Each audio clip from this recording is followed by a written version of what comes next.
दोस्तों, मेरा नाम है कुमकुम बिनवाल। जब भी भाजपा की सफलता या फिर असफलता पर कोई सवाल पूछा जाए तो संघ की तरफ से एक ही बयान आता है। संघ के जितने भी सरसंघचालक हैं या फिर संघ के जितने प्रचारक हैं या विचारक हैं या संघ के जो प्रवक्ता हैं जो टीवी टेलीविजन चैनल्स में बैठते हैं, डिबेट का हिस्सा बनते हैं, वो हमेशा यही बोलते हैं कि संघ तो सांस्कृतिक एक संगठन है, संघ का बीजेपी से क्या मतलब है, संघ राजनीति थोड़ी करता है, संघ चुनाव थोड़ी लड़ता है। लेकिन अब संघ ने वो जो पर्देदारी थी उसको खत्म कर दिया है। महाराष्ट्र में जिस तरह से संघ ने बीजेपी के लिए काम किया और हरियाणा में जिस तरह से संघ ने जीत की पूरा श्रेय अपने सर बांधा, ये इस बात का प्रमाण है दोस्तों कि संघ अब फुल फॉर्म में फ्रंट फुट पर आके खेल रहा है। लेकिन अगर संघ इतना फ्रंट फुट पर आकर खेल रहा है दोस्तों, तो संघ को आखिर क्यों करनी पड़ रही है सीक्रेट मीटिंग? और बीजेपी के बड़े बड़े नेता, वो नेता जो अपने आप को सीएम कैंडिडेट बताते हैं, जिनके समर्थक बीजेपी मुख्यालय में बाकायदा चुनाव के बीचों बीच उनके बड़े बड़े पोस्टर लगाते हैं भावी मुख्यमंत्री के नाम पर, उन्हें क्यों संघ के पास शरण में जाना पड़ रहा है? सब कुछ मैं आपको तफसील से बताऊंगी। साथ में आपको ये भी बताऊंगी दोस्तों कि कैसे महाराष्ट्र के चुनाव के बाद ये तय हो जाएगा कि आखिर बीजेपी का राष्ट्रीय अध्यक्ष कौन बनेगा। ये खबर देखिए दोस्तों, जिसमें साफ तौर पर लिखा है कि जब देवेंद्र फडणवीस वोटिंग खत्म होने के बाद तुरंत संघ मुख्यालय गए तो वहां न केवल सरसंघचालक मोहन भागवत मौजूद थे, बल्कि पूर्व महासचिव भैयाजी जोशी भी संघ मुख्यालय में मौजूद थे। बातचीत करीब 15 से 20 मिनट ही हुई। तो क्या बातचीत हुई होगी और यहाँ क्यों बुलाया गया होगा, मुझे आपको बताने की जरूरत नहीं है दोस्तों। ऐसी कोई बातचीत नहीं होती जो फोन पर नहीं हो सकती। 15-20 मिनट की हाजिरी लगाना ये एक तरह का मत्था टेकना जैसा है, क्योंकि बीजेपी और संघ दोनों एक दूसरे को बहुत अच्छे से जानते हैं दोस्तों। सब जानते हैं लोकसभा चुनाव के दौरान जेपी नड्डा ने जो बयान दिया था कि अब हमें संघ की जरूरत नहीं, हम बहुत सक्षम हैं। और कहने वाले तो ये भी कहते हैं कि लोकसभा चुनाव से पहले अमित शाह ने बाकायदा संघ को यह आश्वासन दिया था कि 300 प्लस तो हमारी सीटें आ ही रही हैं, और संघ ने उस तरह का योगदान बीजेपी की जीत में नहीं दिया, इसीलिए बीजेपी बहुमत के आंकड़े से दूर हो गई। लेकिन अब राजनीतिक पंडित बताते हैं कि संघ और बीजेपी में कम से कम इतनी सहमति तो बन गई है कि किसी भी हाल में संघ बीजेपी को हारने नहीं देगा। और बात भी ठीक है दोस्तों, बीजेपी हारने पे संघ को क्या मिलेगा? बीजेपी अगर सत्ता में है तो सबसे ज्यादा फायदा तो आरएसएस का ही हुआ है ना। अलग अलग जगह मुख्यालय बन गए, बड़े बड़े शानदार दफ्तर बन गए, और इसके अलावा जो कुछ भी मिला है वो तो खैर कई चीजें बताई भी नहीं जाती और सामने भी नहीं आती।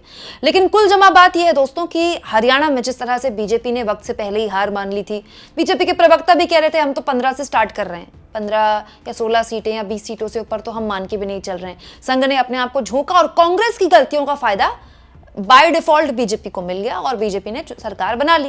अब संघ ने महाराष्ट्र के चुनाव में ये पर्देदारी भी खत्म कर दी। हरियाणा के चुनाव में तो बाद में ये पता चला, खबरें छपने लगी कि इतनी बैठकें की संघ ने इतने लोगों से बातचीत की, संघ ने समाज में इतने लोगों को साथ लेकर चलने का संदेश दिया। लेकिन महाराष्ट्र में तो खुला खेल फर्रुखाबादी चला। महाराष्ट्र में तो संघ पूरी तरह से बीजेपी के साथ था। ग्राउंड पर आप किसी भी रिपोर्टर से बात कीजिए, चाहे वो टीवी का हो, चाहे वो अखबार का हो, चाहे वो डिजिटल का हो, वो आपको खुले तौर पर बताएगा कि संघ बिल्कुल बिना किसी पर्देदारी के महाराष्ट्र के चुनाव में बीजेपी के साथ था। और इस तरह की जो एक तरह से ओपन समर्थन है कभी भी संघ ने दिया नहीं। लेकिन अब संघ करने से बच नहीं रहा। और जहां तक बात है दोस्तों देवेंद्र फडणवीस के सीक्रेट मीटिंग करने की सरसंघचालक मोहन भागवत और भैयाजी जोशी के साथ, तो दोस्तों फडणवीस तो वैसे भी संघ के लाडले रहे हैं, संघ इनको बहुत पसंद करता है और संघ तो हमेशा से चाहता था कि फडणवीस ही सीएम बने। वो तो दोस्तों मोदी और अमित शाह का वीटो था और एकनाथ शिंदे को सीएम बनाया गया और देवेंद्र फडणवीस के साथ बड़ी ज्यादती हुई। देवेंद्र फडणवीस जो कि सीएम थे, उनका डिमोशन करके उनको डिप्टी सीएम बना दिया गया। लेकिन अब दोस्तों एनडीए सत्ता में आने का ख्वाब देख रहा है। महाराष्ट्र में एनडीए को पूरी उम्मीद है कि वो सरकार बनाएगा और इसीलिए वो संघ के चरणों में जा रहा है। यहाँ पर ध्यान रहे, देवेंद्र फडणवीस संघ के चरणों में जा रहे हैं, तो ये उम्मीद लगाते हैं कि उनको ही सीएम बनाया जाएगा अगर एनडीए की सरकार आती है। तो यहाँ इस बात पर भी ध्यान दिया जाए दोस्तों कि वोटिंग से ठीक एक दिन पहले विनोद तावड़े, बीजेपी के इतने बड़े नेता जिनके चांसेस थे कि वो महाराष्ट्र के सीएम बन सकते हैं अगर एनडीए की सरकार आ गई, क्योंकि वो अमित शाह के बड़े फेवरेट्स में से एक हैं। विनोद तावड़े भी जब कथित तौर पर कैश के साथ पकड़े गए थे तो भी ये जानकारी उनको पकड़ने वालों ने दी थी कि उनको ये टिप बीजेपी के किसी महाराष्ट्र के बड़े नेता ने दी है। महाराष्ट्र की बीजेपी की लीडरशिप ने उनको ये टिप दी है कि बीजेपी के ही नेता विनोद तावड़े यहाँ कैश के साथ मिलेंगे और बीजेपी के ही नेता की टिप से वहां पर लोग बाकायदा छापा मारने गए और कथित तौर पर कैश के साथ जब पकड़े गए विनोद तावड़े तो क्या तमाशा हुआ मुझे आपको बताने की जरूरत नहीं है। तब भी देवेंद्र फडणवीस का नाम आया था, तब भी ये कहा गया था कि पार्टी पॉलिटिक्स का शिकार हो गए विनोद तावड़े। बल्कि संजय राउत ने तो खुलकर ये कहा था कि विनोद तावड़े का तो काम ही यही है, विनोद तावड़े को जिम्मेदारी ये दी जाती है, हर चुनाव में उनका काम ही यही होता है और इस काम में माहिर है, तो फिर इस बार चुनाव में पकड़े कैसे गए? इसका मतलब इतना पेशेवर आदमी जो कभी नहीं पकड़ा जाता, जिसको ये जिम्मेदारी ही दी जाती है कि आप काम ही ये कीजिए, पैसे बांटिए, वोट खरीदिए, वो अगर पकड़ा जा रहा है तो इसका मतलब पार्टी के अंदर कोई है जो उसके पीछे पड़ा हुआ है। अब खैर ये तो आरोप प्रत्यारोप की बात है, आप कौन किसके बारे में क्या बोल रहे हैं हम तो आपको बता ही सकते हैं। लेकिन इस बीच देवेंद्र फडणवीस का संघ मुख्यालय में जाकर हाजिरी लगाना इस बात का प्रमाण है कि देवेंद्र फडणवीस अपने आप को सीएम बनाने के लिए केंद्रीय नेतृत्व से ज्यादा संघ की ओर देख रहे हैं, क्योंकि वो भी जानते हैं कि इस वक्त केंद्रीय नेतृत्व भी संघ की ओर ही देख रहा है। वैसे कहने वाले तो ये भी कहते हैं कि कहीं ऐसा ना हो कि देवेंद्र फडणवीस के अरमान एक बार फिर धरे के धरे रह जाएं और कोई नया नाम आ जाए सामने जो कि मोदी और अमित शाह का फेवरेट हो, क्योंकि राजस्थान में, मध्य प्रदेश में हमने ऐसा देखा है दोस्तों, पर्ची वाले सीएम बनाए गए हैं। यहाँ इस बात का भी ख्याल रखा जाए दोस्तों कि देवेंद्र फडणवीस ने इस बार के चुनाव में जिस तरह का प्रचार किया, ऐसा उन्होंने महाराष्ट्र की पॉलिटिक्स में जब से वो सक्रिय हैं, इस तरह का प्रचार कभी नहीं देखा हमने उनकी तरफ से।